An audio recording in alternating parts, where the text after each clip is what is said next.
Hey there, I'm Ashley with Crime Salad.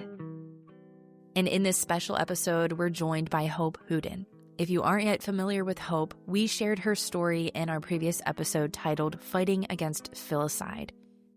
Now, before we begin, I want to give a gentle, important warning. In this conversation, we'll be discussing sensitive topics, including suicide and the devastating loss of children's lives. Please take care of yourself while listening and step away if you need to. Your mental health always comes first.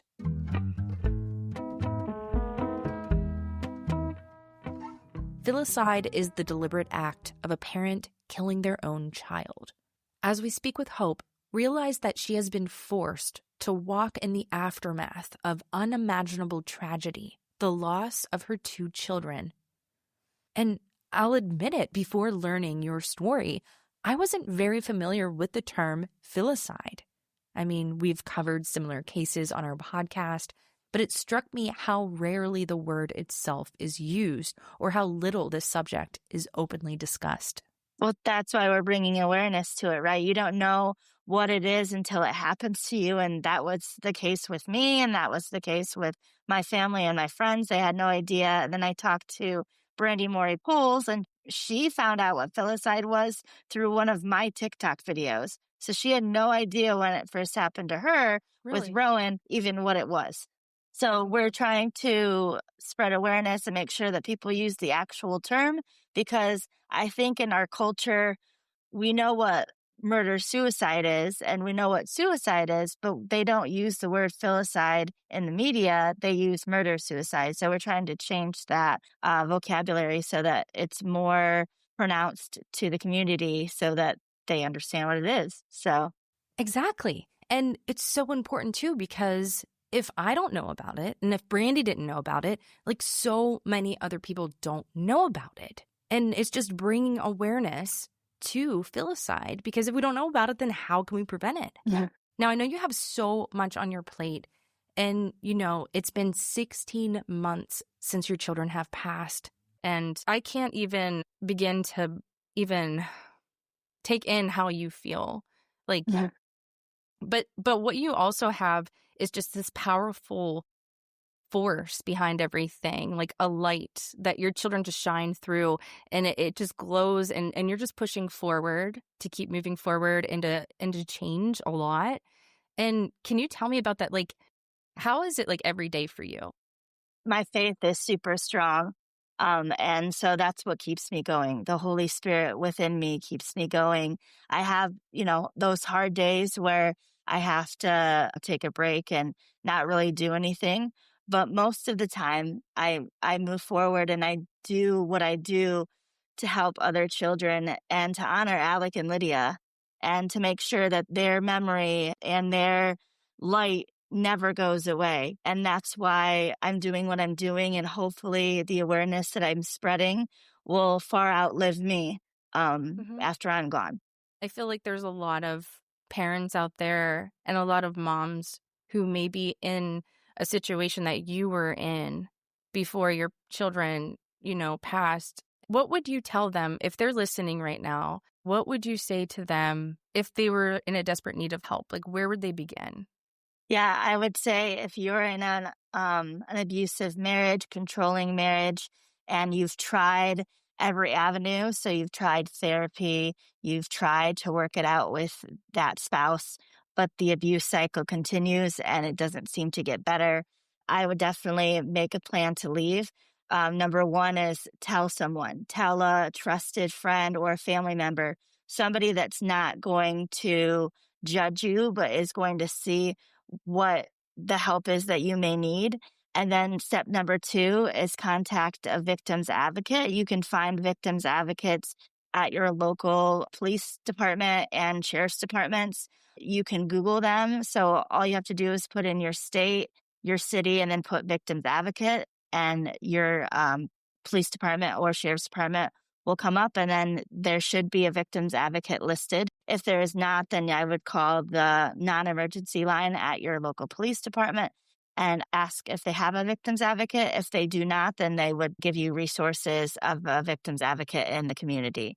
And then the next one would be make sure that you have a to-go bag. Make sure you have stuff that's packed already for, yourself and your children. Make sure that you have money stashed away in an account or in cash that your partner doesn't know about. And it's not about catching your partner off guard. It's about keeping yourself and your children, if you have children, safe, because the most dangerous part is leaving an abusive marriage or relationship. And that's scientifically proven.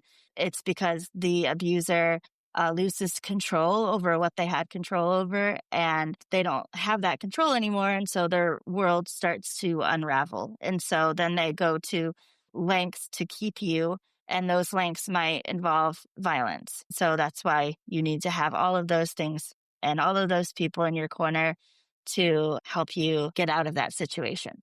And there are the red flags that you noticed that you were like, I need to get out of this relationship for my children. Like, I need to get out of here for their safety, for my safety. And I don't want to open up like any wounds or anything, but there's some of the cases that we've covered where a lot of people don't realize that they're warning signs, that they're red flags. We've had people message us like, thank you so much for covering this domestic abuse case. I actually didn't know that I was in a domestic abuse relationship at all.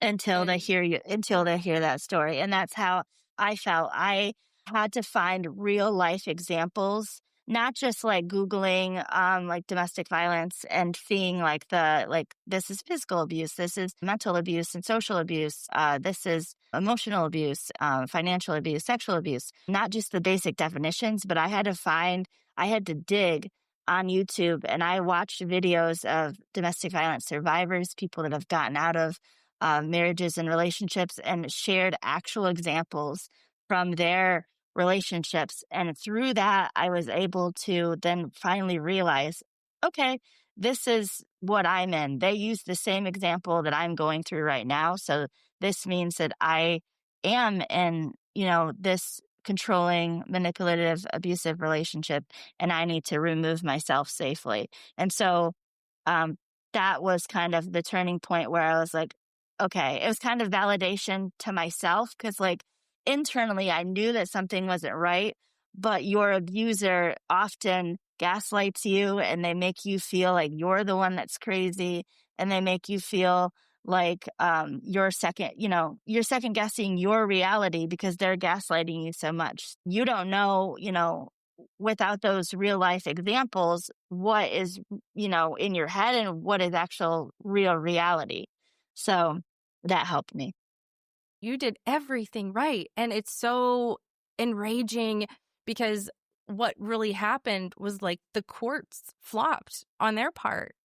And oh my gosh, it just makes me so mad. Like, how? Like, how does that even happen? And I'm not the only one. There are, judges that are negligent and, corrupt in our family court system, because that's the way that the judges made it.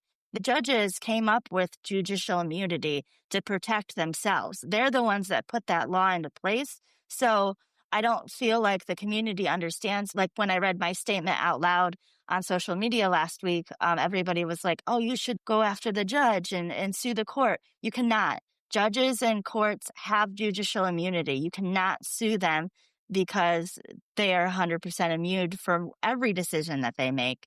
And that's not okay. So we are trying to remove that. Specifically, I know other states are, but in Arizona, we're trying to move forward with a way that, we can abolish judicial immunity, because it's not okay. There's no other job in our country that you can do stuff that these judges are doing and then face no consequences from it because it was their decision. It's not how the world works. Right. So, and it's almost as if it was used to protect them, because I remember in his statement, he said, we're protecting you. What are we protecting you from? Correct. He sealed the court record. So correct. Yes, they tried to make it seem like they were protecting me. They made it seem like they were protecting me from the media at first. But now I know that they were protecting themselves because they knew that the media was going to come after and look at every document because usually family court cases are public. So you can go and see everything in the family court case. And they knew that the media was going to go after that. The media had already gone after that. The same day that Alec, Lydia, and Brock died and it got out to the media, they were already looking in that family court file. That's why the next day he sealed everything because he didn't want them to dig any further. And why is that? They had to have pulled the wrong strings. Oh yeah, they were totally negligent. For someone to have all of the evidence and actual proof, not just like I'm saying that he was abusive, but actual proof and documentation from a protection order, from psychiatric notes from the facility that he was at for 9 days. We had police reports, and the judge never looked at any of that. There was no evidentiary hearing to look at any of that information. And so that's what I'm trying to change in Arizona, is that if there is even an inkling of domestic violence or mental illness in your family court case, and you can prove it by actual evidence, the judge has to stop immediately and look at every single piece of evidence before they place a child with that parent or before they come up with any custody agreement. They have to look at every piece of evidence. And that might take some time because police reports and such aren't instantaneous. It takes time. So they might have to wait a few weeks to be able to get the psychiatric notes, the police reports, the dispatch notes, anything they might need to prove, that these children might be in danger. And yes, that might take some time to do that, but that time is going to save that child's life, So the time that they're taking to look at everything instead of rushing through the system is going to save children. Yeah, instead of just assuming or just like saying, well, this is just another custody case, they should take it a case-by-case basis, look at every situation, and Correct. I feel like there should be a whole team involved, really, professionals in that field that can say, hey, this doesn't look right to me. There just needs to be more. And more done. Are there any changes in Arizona that you're seeing? Are you seeing the judges taking a step back and being like, okay, maybe I should look at everything? Or have you heard of any cases recently that are like, oh my gosh, here we go again, another thing, another pattern?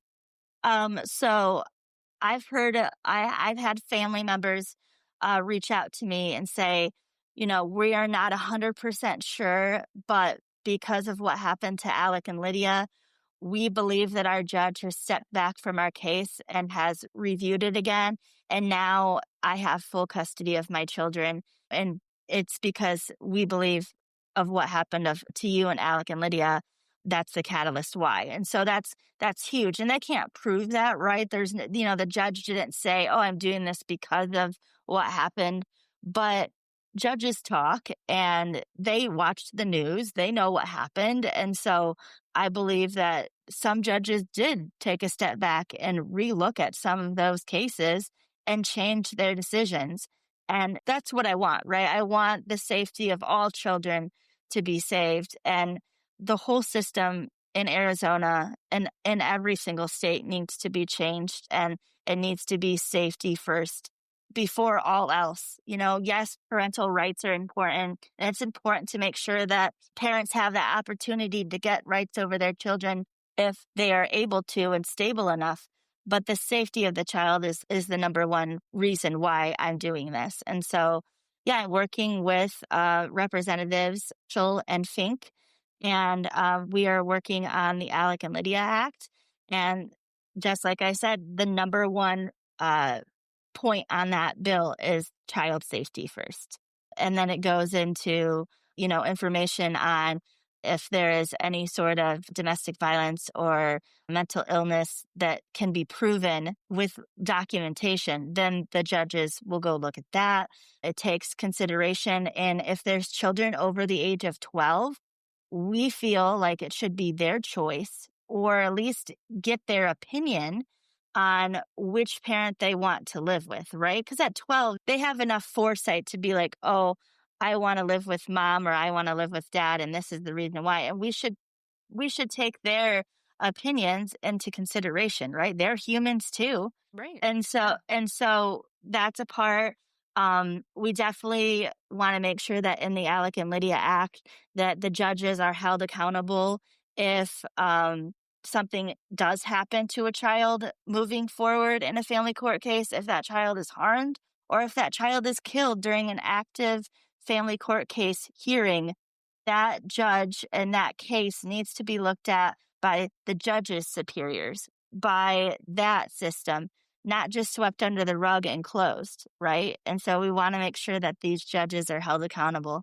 We also want to make sure that judges understand what to look for when they're looking at these family court cases and meeting with these parents, because oftentimes a victim and an abuser in that dynamic, the victim is very shy and might not speak out on the needs that they want to convey to the judge, or the abuser might play the system and they can sweet talk their way and act like everything is okay, like in Brock's case, when evidently, it wasn't okay. So we want to make sure that the judges have training on trauma response, on mental illness, and on domestic violence, and how to spot all three of those. Yeah, that's pretty powerful. And was Brock, if you don't mind me asking, was he pushing for the rights of his children? Or was it kind of just given to him? No, when we did the emergency temporary orders and I got emergency temporary custody of the kids when he was in the facility, we automatically had to go to an emergency temporary orders hearing a few weeks later. And at that hearing, I was asking for supervised visits because I didn't want to take Alec and Lydia away from their dad. And in the state of Arizona, that's very highly unlikely to happen anyways. So my attorney and I thought that the best bet was supervised visitation. Well, Brock, right out of the gate, wanted 50-50 custody. And now I know that that's the baseline. That's where judges always start in Arizona, is 50-50 custody. And that shouldn't be our baseline for family court. Our baseline should be looking at the specific case and then going from there. There shouldn't be any baseline of, oh, well, it's automatically 50-50 no matter what, and that's something that needs to change as well. The whole thing seems very manipulative on his part, Mm-hmm. where he just manipulated the judges. He made Mm-hmm. himself appear to be okay. And what's crazy is his diagnosis is bipolar with psychosis. So he might have really good days where he's like, I'm okay. And then the psychosis might trigger something where it's I'm not okay. And Correct. it just doesn't seem like a safe place for a child to be, in And any and that situation. and that's correct, right? And my attorney and I were shocked that the judge sided with the 50-50 after the diagnosis of the bipolar with the psychosis, because it was like the judge, again, I don't know what he was thinking. I don't know if he just didn't care or if he didn't understand mental illness. And he basically was like, he's taking his meds now. He's been diagnosed with bipolar with psychosis. Everything's fine. It was basically like he took an Advil for a headache and it went away. And I'm like, Yeah. no, any lame person, even any lame person like me or my attorney, we are not a psychiatrist. We do not work in mental health, but we do know that psychiatric medication is not like an Advil. It takes a long period of time for it to get in your system. And then it takes a long period of time for it to actually make sure that it's the right medication for Brock. And those safeguards and milestones were never put in place. There was no actual medication checks at all. There was a verbal proof from Brock to the judge saying that he took meds, but there was no actual documentation from the psychiatrist at the facility or any other pharmaceutical representative that said, oh, this is the medication that Brock was prescribed. And yes, he is taking it. He filled it on this date, this date, this date. None of that happened. The judge didn't look at any actual proof. It was Brock's word of mouth that he went off of. And that's not okay. No, that's negligence. Is he taking his medication or not? Is he getting therapy? And pay attention to what the psychiatrist is saying about his, their notes. And the judge didn't look at any of that. He didn't ask for any additional proof. he didn't ask that of me, but he especially didn't ask that of Brock, right? Like if the judge would have been like, "Hey, can I have proof of, this, and this?" I, as the type of person I am to try to protect my children, I would have tried to get those records on Brock's behalf because I would want to make sure that he was stable with my children. But Mhm. none of that happened. And so it was just really sad. It was truly like the judge, like we were another number in the system, and the judge was just Yeah. pushing the case through the system, and that's not okay. And that's why I'm in the position that I'm in, right? And so I've gotten a lot of feedback on social media from reading my statement, and everybody is so kind and gracious. And I've gotten lots of comments for prayers and keep going and spreading awareness. I've gotten comments of, you're so brave and strong that you're doing this, that you're saying his name. But it's not brave and strong. I'm doing the right thing. I'm calling this judge out because the judge and the family court system were negligent and they need to be held accountable. Even if that doesn't look like I'm going after them in a court setting because I can't, judicial immunity, that's going to look like I'm going to pass laws to make sure that this doesn't continue to happen. And I'm going to make sure that everybody knows that the judge in that family court system did me wrong. And I'm going to say his name and I don't care. There's nothing that they can do to me that's going to make me stop. The ultimate sacrifice that I've given up is my children. So nothing else compares to that. I don't care what happens. Oh my gosh, I'm with you so much. From one mom to another, heck yeah. Just do it. Just keep going. Yep. Because Yep. at this point, like, what do you got to lose? Nothing. Right. Nothing. Keep going. And you know what? That leads me to think too. There's a lot of people who cope, and there's a lot of people who are medicated, and there's a lot of people who struggle with depression, anxiety, like so many people Correct. in the And so US. in the law of the Alec and Lydia Act, we put that in there, right? We do not want the parent that is getting the help for anxiety or depression or PTSD. We don't want the parent that is actively seeking treatment and getting the help that they need. We don't want them to have that go against them. We're trying to make sure that the people that have severe bipolar, psychosis, schizophrenia, severe PTSD from the military, people that have severe mental illness are the ones that we are trying to make sure that the children in those cases are protected and that we protect those individuals as well, right? We want to make sure that those individuals get the help and support that they need so that at a further point, they can be reconnected with their children once they get the help and support that they need. This is not we're going to keep your children away from you forever. That's not what we're trying to do. We want to make sure that they're safe and live together harmoniously and not be in danger. Yeah. So, And that's huge because you don't want a child to be in danger of someone's mental health, and you want to help them. They yes. have like this mental illness where they're a danger to themselves. And in Brock's case, he even admitted that he is a danger. He's seeking help. He wants to get the help done. Like, red flag right there. Okay, go get the help that you need and take the time that you need to get the help. And it's just like, it just is Yeah. mind-boggling how it came to this. I Yes. feel like your children should be here right now, and they're not. And it's because of negligence. Like, it is 100% negligence. Yes, 100%. And I do want to let you know, statistically, only 3% of people with mental illness harm other people or themselves. 3%.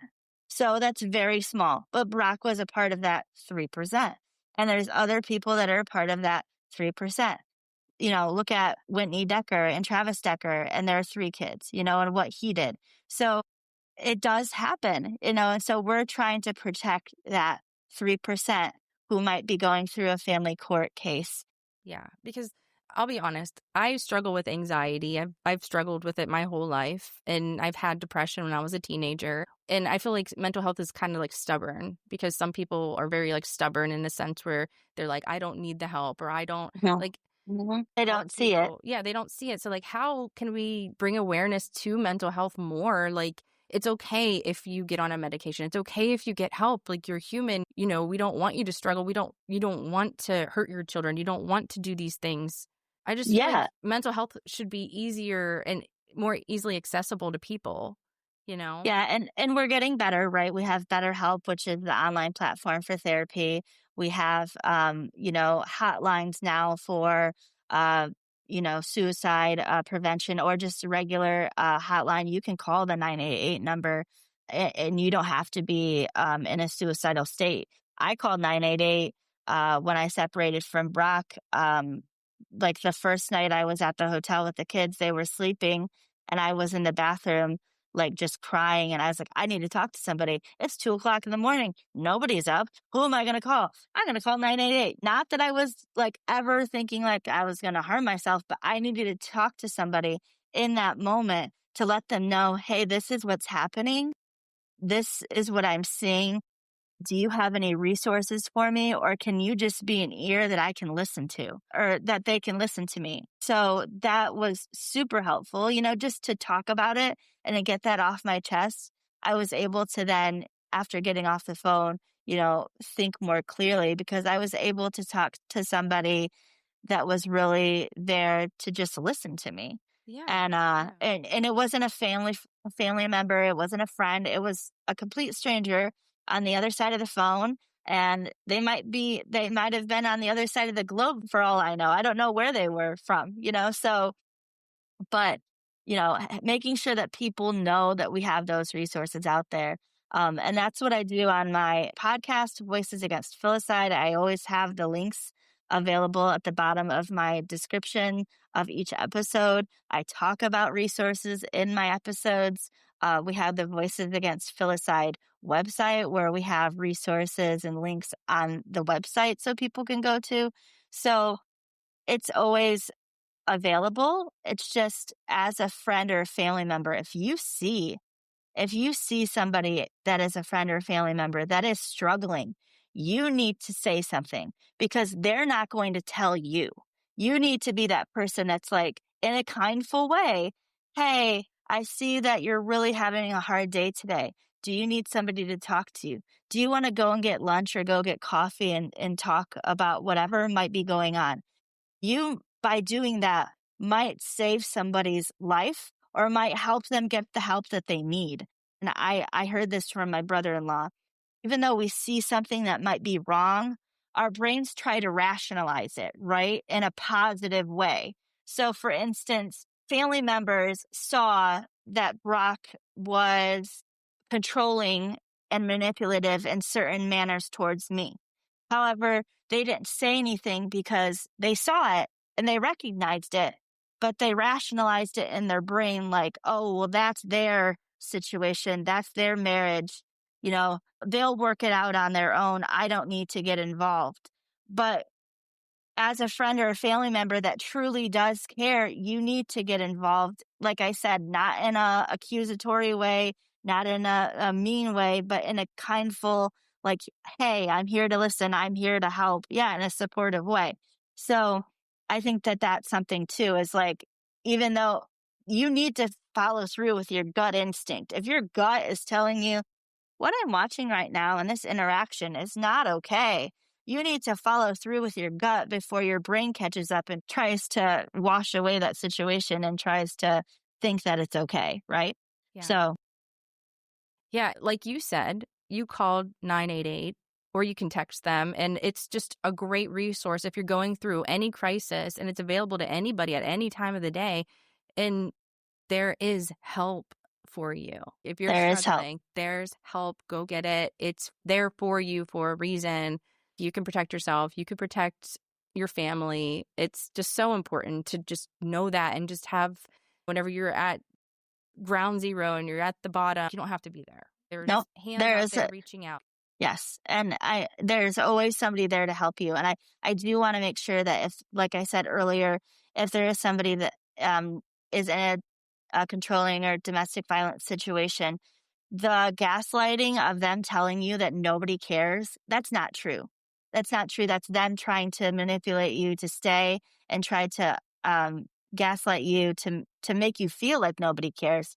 But there truly is. The day that I told my family and my friends what was happening, and then from there, then I told my church, then from there I told coworkers, like all of the support that the kids and I got was amazing. And nobody was judging. Nobody was on a negative side of that. Everybody wanted to come and help me, and help Brock. Brock had support too. It wasn't just me that was getting the support. He had the support from church friends and church pastors helping him as well. So it is not real if they say that nobody cares. It's not true. It's an attempt to like isolate you almost. Stay Correct. away. They're not trying to help you. Just don't even talk to them. And then now you're Correct. alone and they have your full control. And I know you're writing a memoir. When is it available? And can you tell us a little bit about it? Yeah, so I hope to release it in 2026. It is fully written. It is going through the pre-editing stage right now, and then I will send it to the publishers, and then hopefully publisher will pick it up, and then we'll start that process. So I'm hoping to have it published by 2026. It's going to be called There Is Still Hope, because I'm here, because my name's Hope, and there's still hope because we have, our Lord and Savior Jesus. There is always hope. And so, even though this dark time happened, the dark tries to swallow everything up, but the dark cannot extinguish the light. And so there's always hope. And so that is my memoir title, and I'm super excited. And my brother-in-law actually came up with it, and I put it in my notes section. This was 15 months ago. Mm-hmm. I put it in my notes section, and I was like, yeah, that's going to be the title of my book. So There's Still Hope. It's going to come out in 2026. It's a memoir, so it's written from my point of view. It's going to talk about all the way from my childhood and growing up, all the way until present day, and how I'm doing now and what I'm doing with Voices Against Filicide and public speaking and all of the stuff that I'm working on currently, and the Alec and Lydia Act and everything. So it goes all the way through. It's a tearjerker. There's really funny moments, really happy moments, and really sad moments. So when you're reading it and listening to it, because I hope it's going to be in audio format as well, it's a good read. I was talking to somebody at CrimeCon about it, and they're like, is it a page turner? And I was like, oh yeah, you're not going to be able to put it down. It's so engaging. And honestly, the people that I've had help me edit it, they have said, I can't believe that this is your life.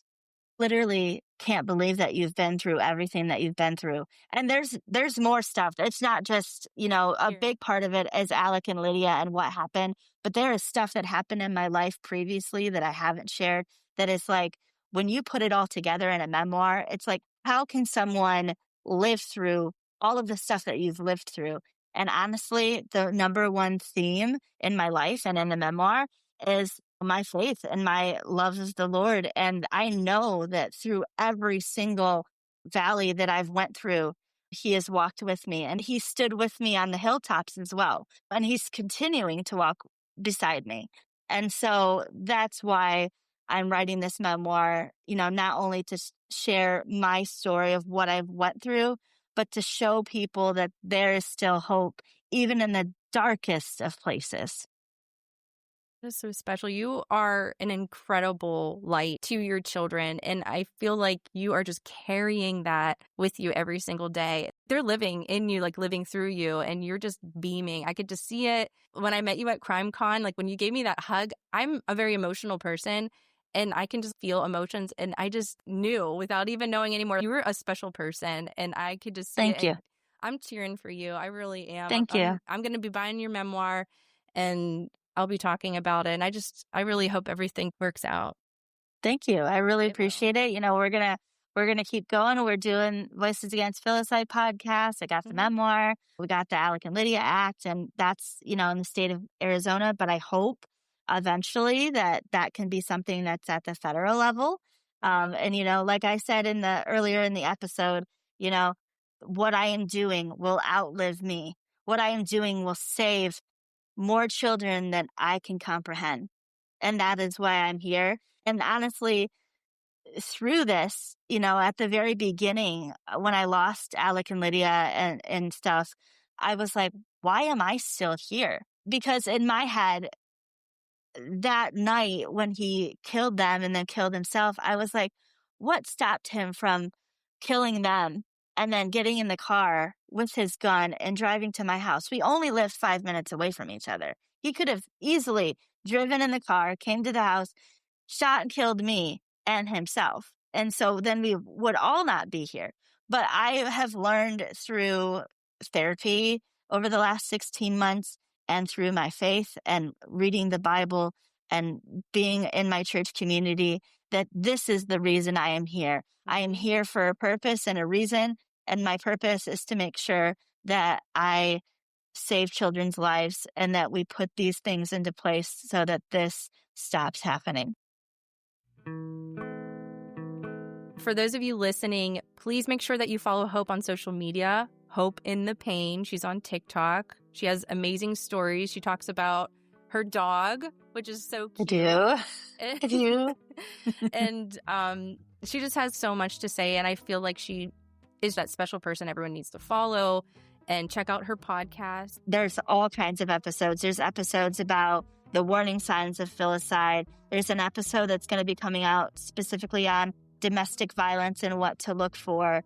And then there's all of the filicide cases that we're going to continue to cover. Rowan Morey, his case, and Pierce from San Francisco. I'm friends with his mom, Leslie Hugh, and she's done Pierce's Pledge in San Francisco, and she's knocking it out over there and making some real change at the local level and saving children and protecting families that are going through high conflict divorce cases with Pierce's Pledge. And so if any of you want more information, you can go look up Pierce's Pledge at piercespledge.org.